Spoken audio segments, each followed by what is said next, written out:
दोस्तों नमस्कार। आज हम जिस दौर से गुजर रहे हैं उसमें डॉक्टर, विशेषज्ञ सारे लोग इस सुझाव, इस सलाह को दे रहे हैं कि हम आसन, व्यायाम, प्राणायाम तथा कुछ एहतियात बरतने वाली चीज़ें, गर्म पानी, नमक का गलाला, हल्दी, नमक या हल्दी, गर्म पानी का गलाला, ये चीज़ें हमारे स्वास्थ्य के लिए और कोरोना जैसे विकराल रूप धारण करने वाली महामारी से बचाव के लिए हमें एक उत्तम सहारा है। सबसे पहले हम अपने दैनिक जीवन में, अपनी दिनचर्या में परिवर्तन लाना होगा। जो संस्कार, किसी से हाथ मिलाना, पैर छूना, ये जो हमारे संस्कार थे, हमको उसमें कुछ न कुछ परिवर्तन करना पड़ेगा। प्रणाम, नमस्कार दूर से, तथा अपने हाथ को हमेशा साबुन से धोना चाहिए और हमको किसी भी परिस्थिति में अपने मुंह को मास्क से पूरी तरह से ढक करके ही रहना होगा। यदि हम एहतियात बरतेंगे तो इस कोरोना जैसे महामारी से हम बच सकते हैं। इसका एक उपाय है सावधानी। सावधानी हटी, दुर्घटना घटी। अभी भी गांव देहात में इसके महत्व को लोग नहीं समझ रहे हैं। जिस तरह से शहरों से होते हुए यह देहात में अपना पैर पसार रहा है, बहुत ही अशुभ संकेत है। अभी हमारे गांव पड़ोस में 2-4 किलोमीटर के अंतराल पर सुनाई दिया, कहीं दूसरे क्षेत्रों में सुनाई दे रहा है। तो जो पहले हम शहरों में सुना करते थे प्रवासियों के द्वारा, लेकिन यह आम जन तक यह पहुंच चुका है। यह अपने पूरी तरह से पांव पसार चुका है।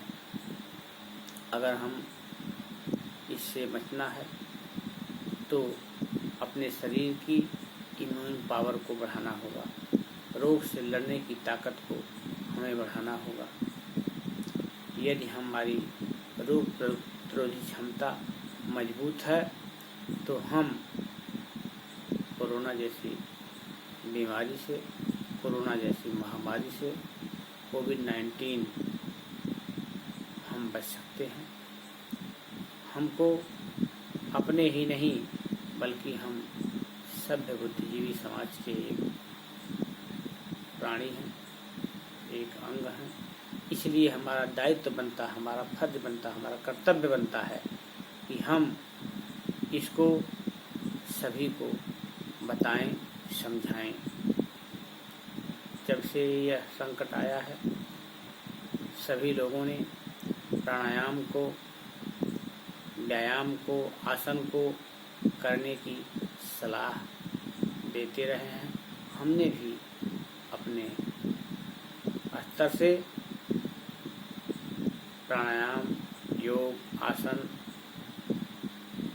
की सलाह सबको दिया है और बहुत सारे लोग ऐसे हैं जो हम लोगों के बातों का अनुसरण किए हैं और नित्य प्रतिदिन योग, व्यायाम, प्राणायाम करने लगे हैं। तो इस तरह से हम किसी प्रकार के किसी के बहकावे में ना आए। बहुत से लोग कहते हैं कि कहाँ किसी को हो गया है, हमारे किसी रिश्तेदार को नहीं हुआ है, हमारे किसी पड़ोसी को नहीं हुआ, हमारे किसी संबंधी को नहीं हुआ है। लेकिन यह जान लीजिए कि जिस दिन यह हो जाएगा उस दिन पश्चाताप के अलावा, भय के अलावा, डर के अलावा कुछ नहीं होगा। और जब ये अपने परिवार के किसी को अपने ग्रस्त में ले लेगा तो उस दिन हमें कैसा महसूस होगा, खुद फील करके देखिए, अपने आप पे लागू करके देखिए। यह वास्तव में बहुत ही सजग रहने का समय है। अनावश्यक बाहर ना जाएं। जो कर्मचारी हैं अपने ड्यूटी पर जा रहे हैं, वे बहुत ही सजग होकर के अपनी ड्यूटी कर रहे हैं। देश का, प्रदेश का, सरकार का सहयोग कर रहे हैं और कोरोना जैसे महामारी से जूझ रहे हैं। बहुत से लोगों को देखा गया कि वे समाज सेवा करते करते इस महामारी के चपेट में आ गए। लेकिन हमें ध्यान देना होगा कि हम जो ही नियम इसके बताए जा रहे हैं, सबसे पहले भीड़ भाड़ के स्थान पर हमें एक निश्चित दूरी बना के रहना है। मास्क अपने मुंह पर निश्चित रूप से, नियमित रूप से लगाना है। हाथ को साबुन से धोना है। यदि हम इस तरह के एहतियात को बरतते रहें तो हम इस महामारी से बच सकते हैं। अगर यह आपको अच्छा लगे तो इसको लाइक करिए, शेयर करिए, फॉरवर्ड करिए, जन जन तक पहुँचाइए। बहुत बहुत धन्यवाद।